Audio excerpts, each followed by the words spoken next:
Hello and welcome to our third and final pilot episode of Unreasonable Adjustments. So we made it, Dennis. Yeah, we did. We made it, Shabazz. Welcome to the show, everyone. Yeah, so we've got three or four items.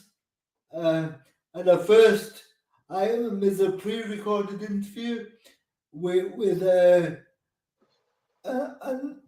campaigner called China Mills from Death by Welfare. Is that right? That's right, the Deaths by Welfare Project. So our theme this show is that we're exploring disabled people's relationship to the state. So I do need to give an early content note that we will be covering some sensitive topics that include end-of-life issues and abuse inflicted by the DWP. Our second item then, after China Mills, we're going to be sharing some messages from disabled people about creative responses to navigating state violence. So people are going to be sharing with us some of the arts that they have appreciated that's on this topic. And then our third item is an interview by yours truly, Dennis. Is an interview that you're going to do for us live. I repeat, live with Vince Laws. Is that right? It's the amazing Vince Laws, yeah. He's a disabled artist, poet, and activist. So I'm really looking forward to that. Yeah, I look forward to that. And then we'll have Shabazz giving us our outro. Okay. So I'm looking forward to that too. So first up then, we've got a wonderful interview with China Mills.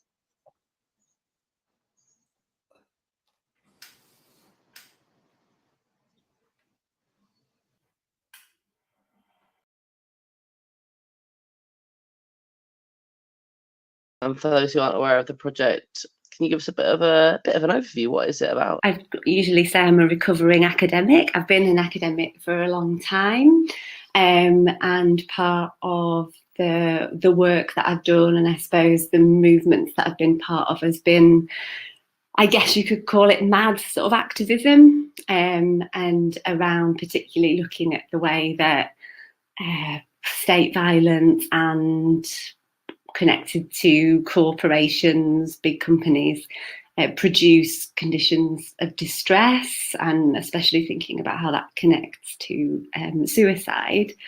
So I've been part of like mad activism for a really long time, like grew up alongside family members who hear voices, and was part of the Hearing Voices network and then Asylum magazine.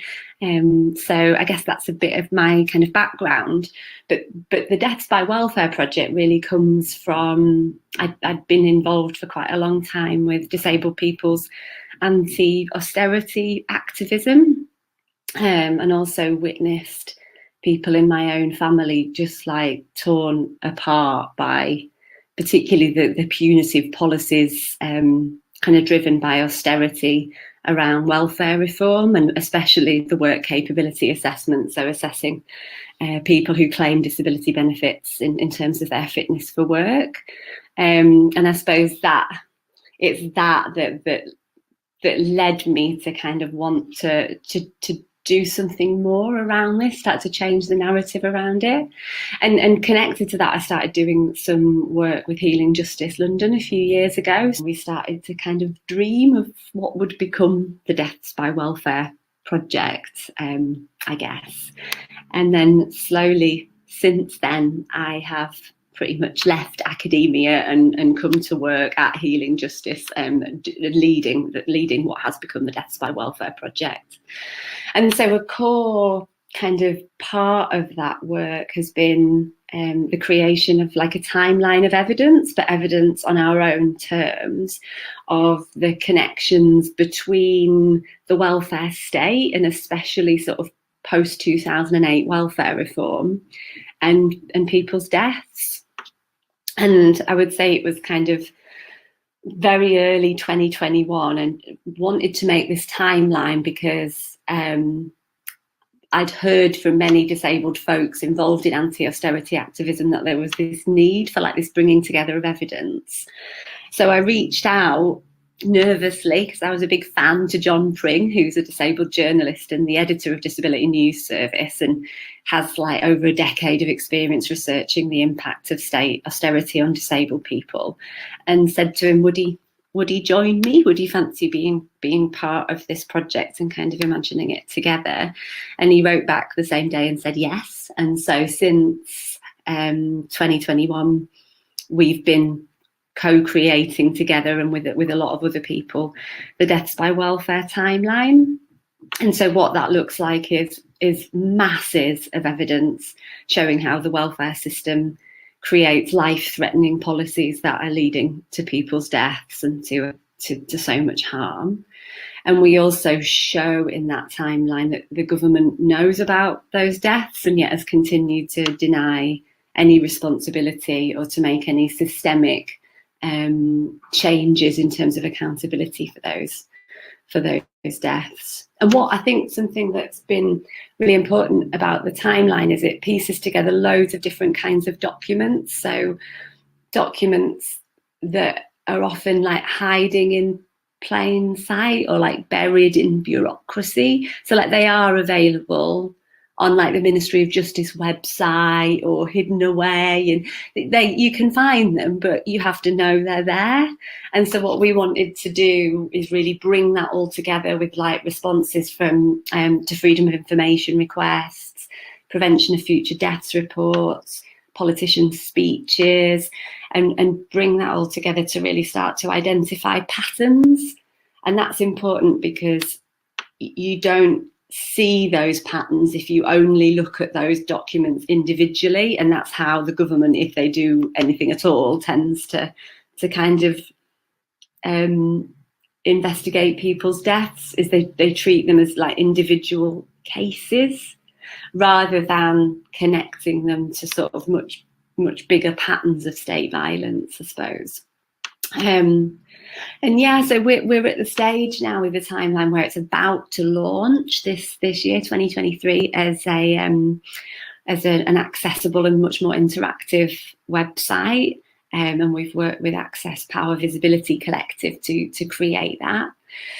And it's taken like a whole community of folks to make it. So many people, too many people for me to name, and also lots of people who have to remain anonymous because of ongoing threat and reality of the violence, particularly from the Department of Work and Pensions in their lives.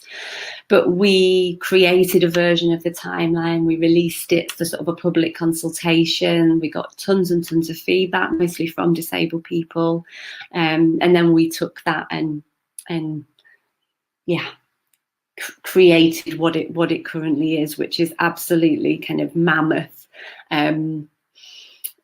database of evidence, I guess, which really like speaks to, and I think in some ways makes visible or helps us to sense that sort of slow violence of government policy in relation to, especially to disabled people. So the way that like there's often a time lag between when a policy gets introduced and then the kinds of harms that you start to see and people's deaths.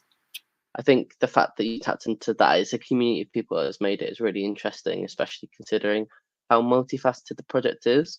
You've got a podcast, right? And you've done artist commissions, and you've got an exhibition that's coming up at some point. And I was hoping you could explain to us a little bit about why that approach is being taken place. Yeah, of course. Oh yeah, there's so many pieces to the project, and it's kind of taken us on just so many different journeys, which has been really beautiful, actually.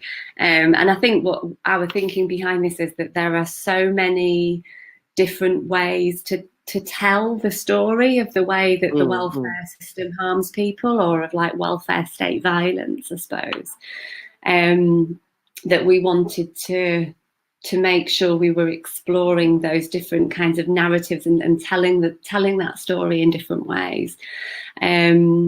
So yeah, we've got a podcast sort of series. So there's about the fifth episode is about to come out, the Deaths by Welfare podcast, and that's available on the Healing Justice London website, and various other places. And that really centres lived experience and the analysis that comes from lived expertise. So every episode is in conversation with people who have lived experience of navigating the welfare system, and also of experiencing distress and suicidality in relation to that system. And we try and do in that also something that's really, I think, important to our kind of strategy in terms of finding existing as well as creating opportunities for like cross-movement solidarity. So one of the newest episode of our podcast, which is about to come out, is a conversation between families bereaved by different forms of state violence. So some families who've lost people to the welfare system, and then others who family members have died in connection with policing and the criminal punishment system and mental health system. And I think what that does through centering people's lived experience in that way shows the way that those forms of state violence are connected, and also how powerful it is for folks to come together in terms of solidarity across those different forms of violence, because they do connect in so many people's lives. I think also what has felt really important to us is around like narrative and kind of the importance of narrative change in the work, particularly because narrative and the stories that we've been told by the government and the media about folks who claim welfare, and particularly about disabled people who claim benefits, has been such a powerful, like dehumanizing, just horrible story. And it's been incredibly successful, actually. So many people believe it, so many people internalize it, it lives in people's bodies, it gets enacted between us all in our communities and our families. And so we really felt the need. That's why narrative change and kind of different ways of telling the story are important to us. And I think we all are really familiar with that. We don't need me to repeat that sort of story, but that kind of, talking about disabled people who claim benefits as being kind of undeserving, etc. We know the sort of dehumanizing language that we see. And again, that exact, very, very similar language gets used to describe different groups also in relation to welfare state violence. So particularly undocumented folks and asylum seekers, again, providing a really, I think, important connection between people who get labelled as being burdens on the state and how that functions as a cover story to justify dismantling welfare and social safety nets, and to divert what are public resources away from poor people, and particularly away from racialised and disabled people. So yeah, we really wanted to change the narrative around that, I think, and particularly to really put forward that, no one is a burden, no one should be defined by their relationship to work, and people's dignity and worth are non-negotiable. So I think that the timeline is like a sort of counter history to that official narrative, and a kind of also a way of, that's what I should also say, the timeline also shows just the incredible like genius, creativity and brilliance of disabled people's organising around austerity, of different forms of activism, some forms that are kind of quieter, like submitting freedom of information requests to the government, others that are much more like led by direct action. But it really, that's also a massive part of the story that we tell in the timeline, is disabled people's resistance in exposing the way that the government is responsible for people's deaths. I wanted to ask if you could briefly tell us about some of the challenges that you've experienced so far in the project. You've spoken a bit, understandably, about people's need to be some people's need to be anonymous, about the fact that when you're working with people who are in the experiences and at threat of violence, that it's real life that we're dealing with, right? And that there can be consequences to action and to resistance.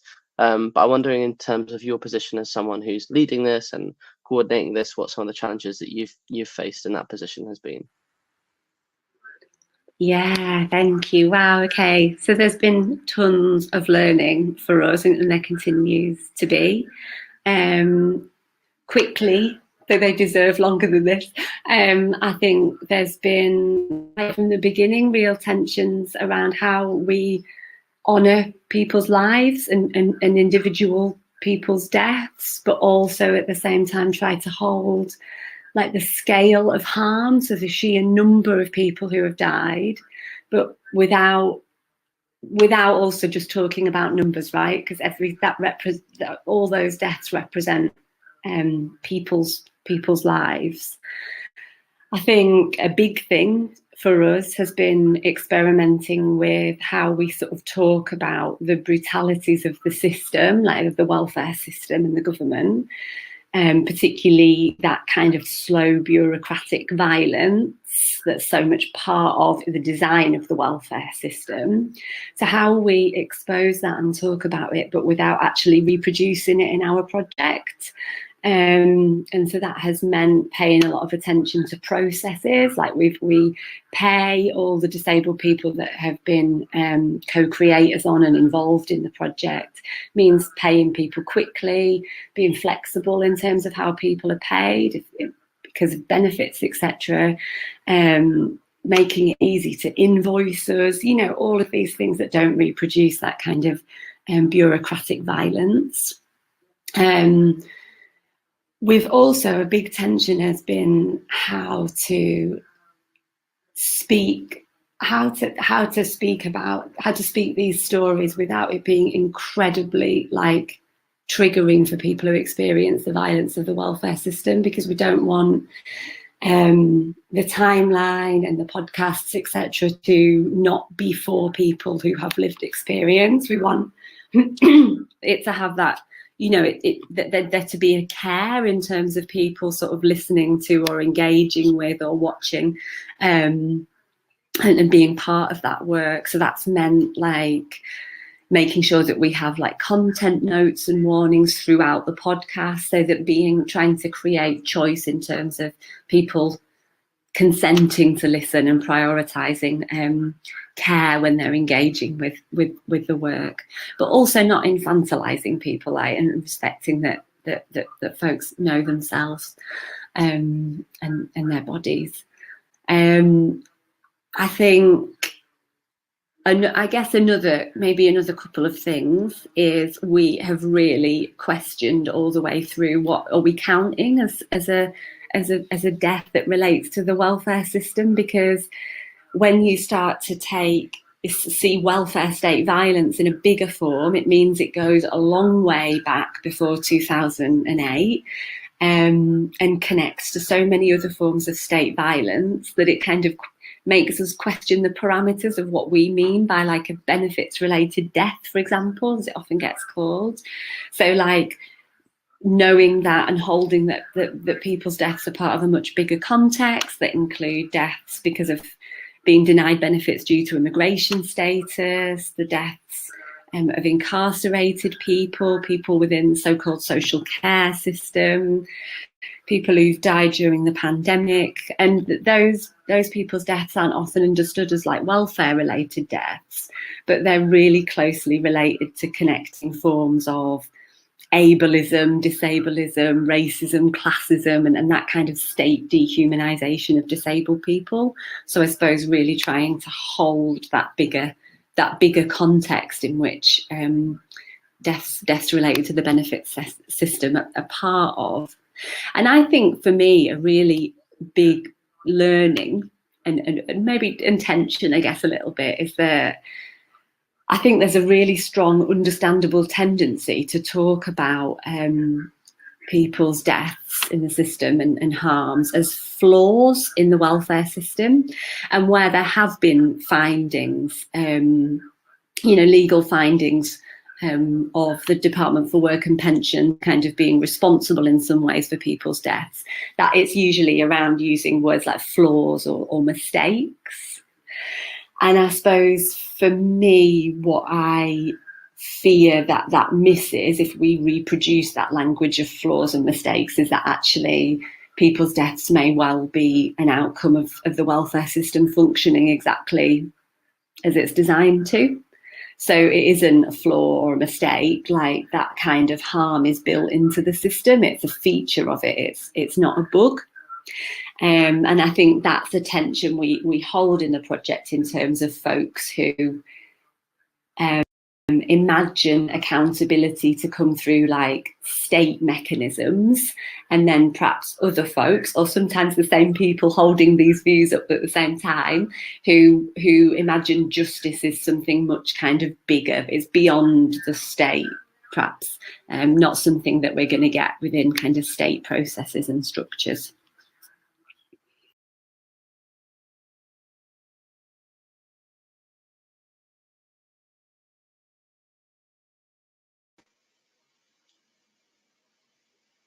Hello. I hope you enjoyed listening to past me talking to and hearing mostly from China Mills about the incredible Deaths by Welfare project, the range of the work they do. Really urge you to check them out.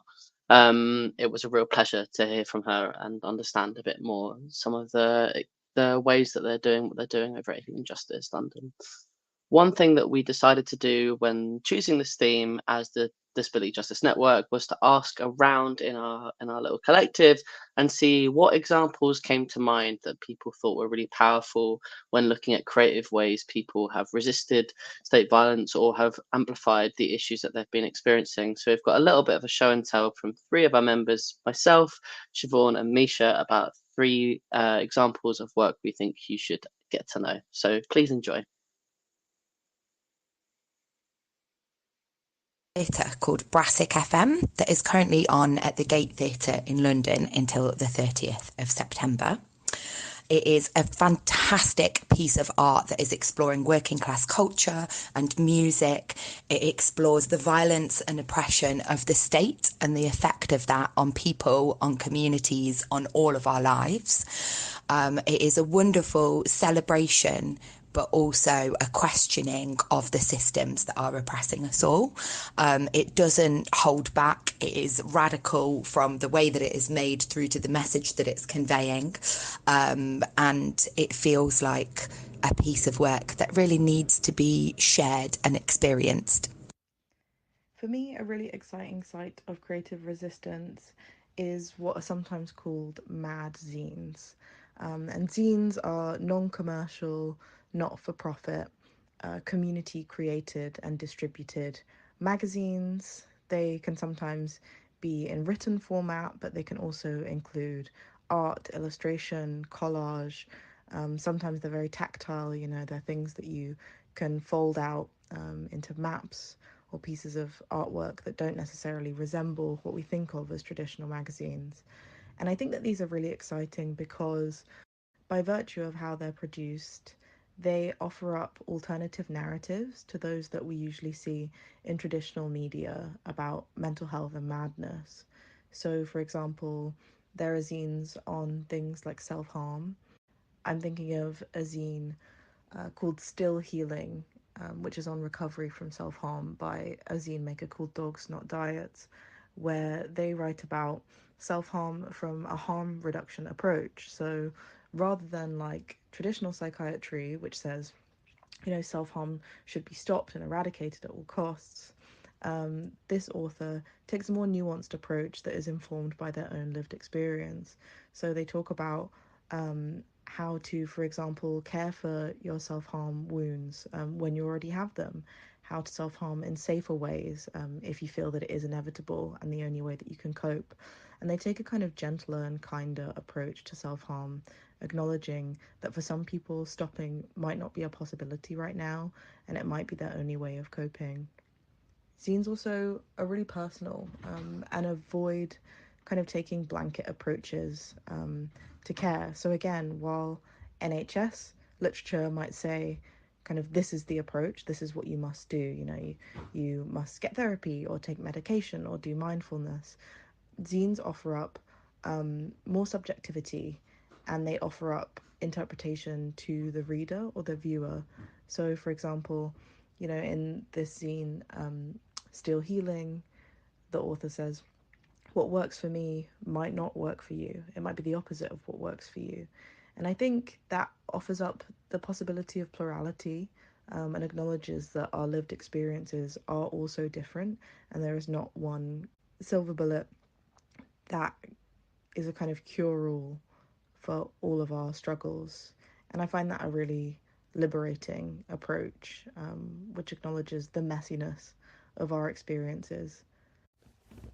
So the works that come to mind for me are ones that are able to balance both calling to attention the volume and scale of state violence, with also honouring people who've been affected and their individual experiences and livelihoods. AIDS Memorial Quilt is a particularly notable one. I think it's the biggest piece of collective textile art in the world, and it's started connecting the names of people whose lives were lost at the beginning of the AIDS crisis. Initially in San Francisco, people who weren't able to get funerals and people whose lives were lost because governments simply were refusing to step in and give people the care they needed in order to survive and have their lives saved. But I think we see this at a lot of different scales, related to a lot of different ways that governments, states and healthcare systems simply let people get sicker, let people lose their lives through just sheer inaction.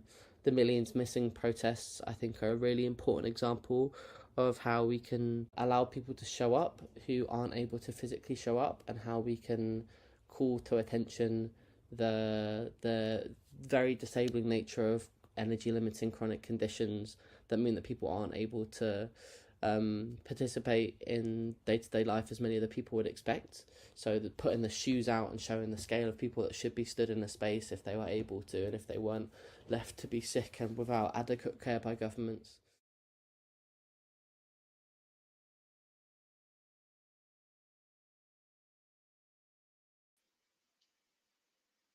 So from a few examples that we think are really important, we're moving on now to an interview with an incredible artist who's going to talk us through some of his work that is along very similar themes.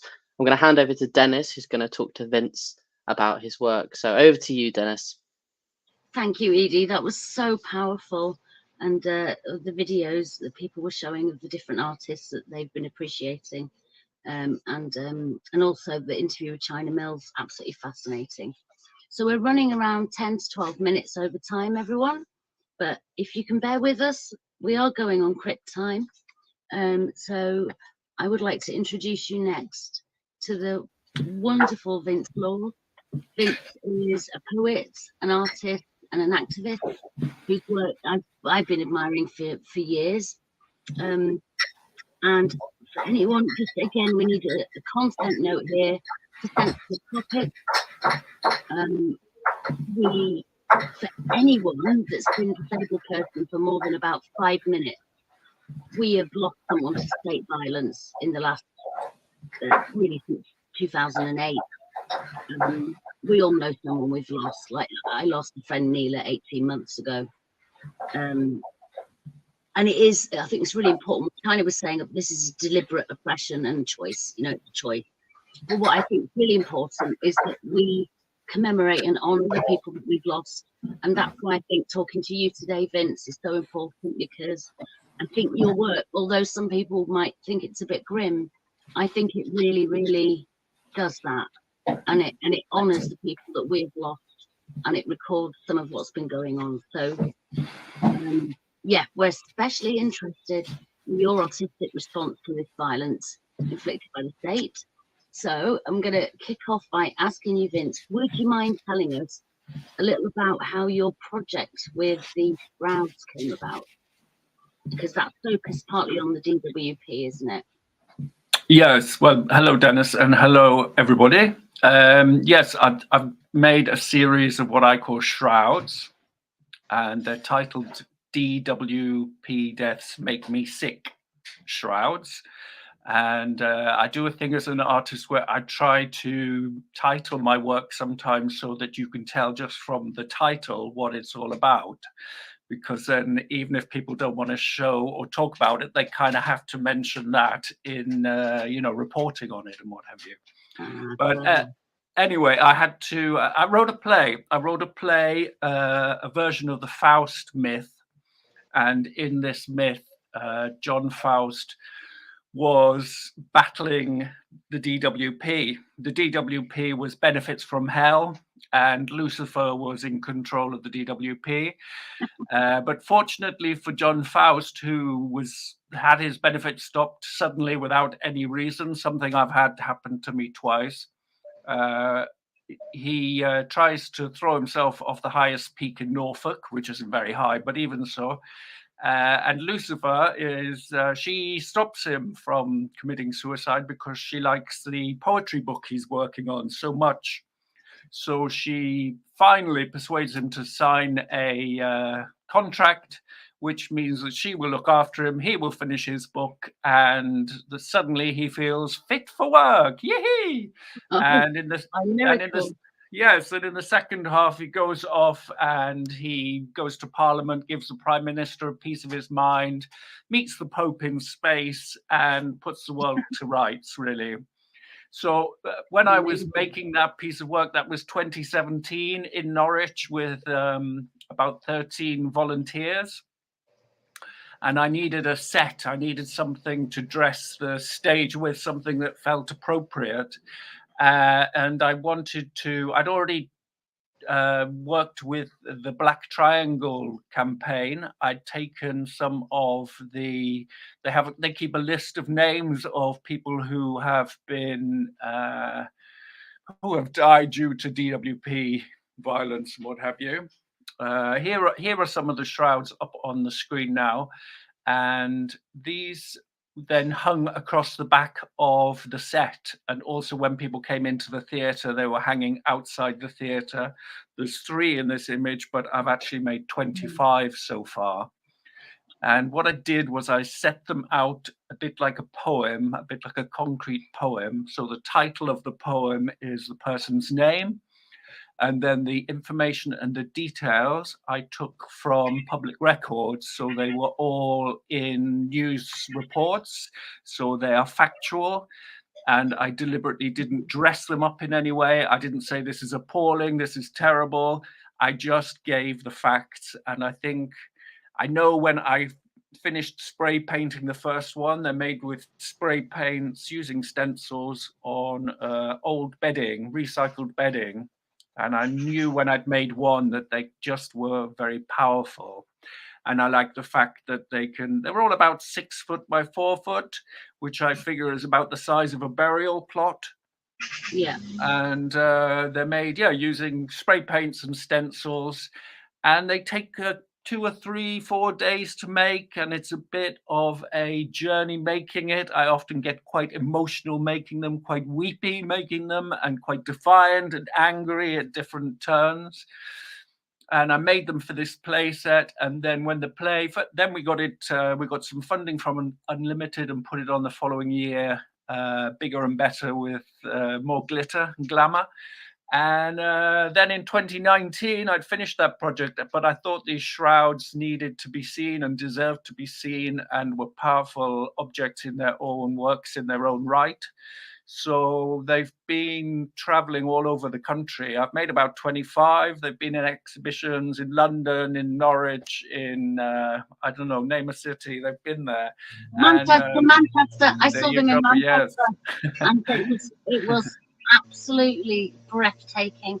And I'd seen lots and lots of pictures of them, but I really would, for anyone that does get an opportunity to see Vince's shrouds on tour, I really would recommend going to see them. It was awe-inspiring. It was very emotional. Because I think they're powerful pieces, yeah, sure. You had China Mills on earlier, and she's got an exhibition curated in Brixton coming up in October, November. And there will be, I think there's half a dozen there, plus a great big banner which says "Dead People Don't Claim." And that was the banner we used on protest, but also used it as Lucifer's cloak when we put on the play. So that gets brought in, Lucifer's wearing it, and all the other paupers are cloak bearers and come in and then hold that up right at the start of the play. So yeah, that's kind of the work that that's where they came from. And I've done a lot of different things. I know you're going to show some other images. We might not talk about them specifically, but I've done quite a lot of different forms of protest about this. And in fact, yeah, there's the big society begging bowls when I think it was David Cameron, wasn't it, who wanted us all to yeah, it's always about do things for nothing. They want everyone to volunteer and they want everyone to help everyone, as long as the state doesn't have to spend our money helping us, basically. Yeah, kind of don't get me started, but I'm on here to get started, so do. Yeah. And I'm just tackling at the moment, I've just been commissioned to do a very queer King Lear. So I'm working on that and thinking about madness and thinking about patients who are psychiatric and don't always have the voice that they should have for themselves. So I'm thinking about that, and hopefully there'll be something on that next year.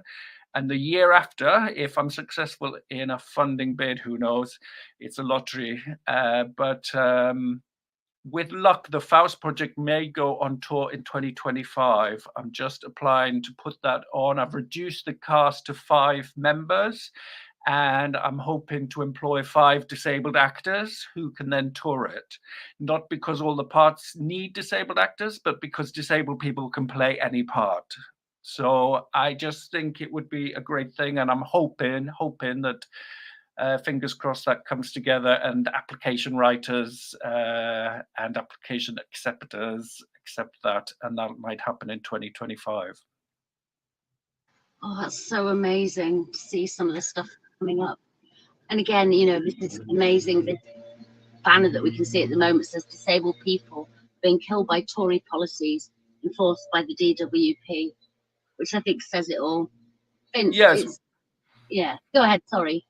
Yeah, no, I mean, it was exactly what China was talking about earlier, and about this idea that there are flaws in the system. I mean, I started off thinking that when I first started protesting, and after about 3 or 4 years, the penny just dropped. These people don't want to change this system. As far as they're concerned, this is the system and it's working fine. Thank you very much. I made up an Oscar Wilde quote, which goes, "If the system cripples you, you must cripple the system." There we go. I'll shut up now.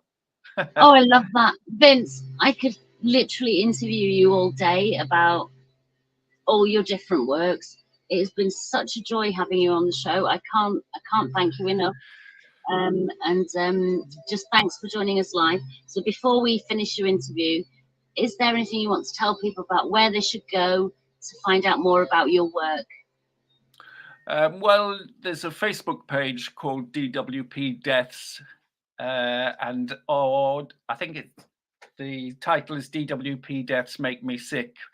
But yeah, you can look that up. You can contact me on there. You can get me on the email. I also blog on Disability Arts Online. If you go on there, I'm sure you can contact me via that. So those shrouds are available. I'd rather they went off and got displayed all around the country. There's no point in them sitting in my house. I know what they're all about. So if anybody's got an exhibition coming up, get in touch. And thank you very much for this opportunity, and all power to everybody involved with it. Oh yeah, well, you can't not end without these two. This is Badger and Badger, and I had a neighbor move in, and strangely enough, my dog was called Badger on the right and her dog was called Badger. So that was a bit weird. But yeah, when people were doing the dog shaming cards around the neck, I just thought this was rather a nice touch. I pooed on a Tory's lawn. I made him do it. Yeah, definitely a badge of pride, that. Thanks once again, Vince. You've just been amazing. And so now, Dennis, to close up, I'm going to hand over to the lovely Shabazz Mohammed. Thank you, Dennis. And before I do the usual housekeeping, as soon as this is our last pilot show, I would like to just take a few moments to just say a few words in terms of the overall project. And as I've been watching this show today, it's been really powerful, really emotional, and really inspiring.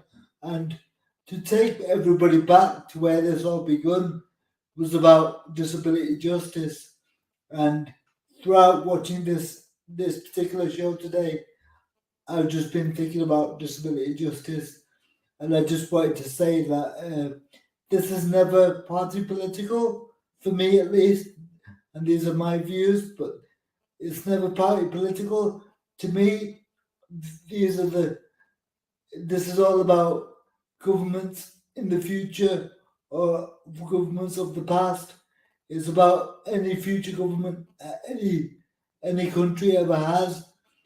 They need to consider disabled people as a group of people. Just because we've got varying disabilities doesn't mean we can't be thought of as people and as a normal voting bloc.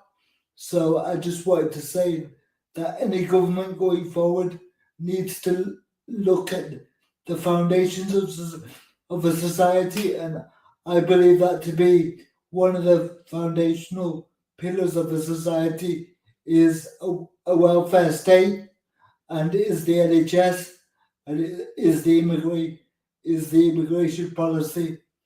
And that's my little speech over.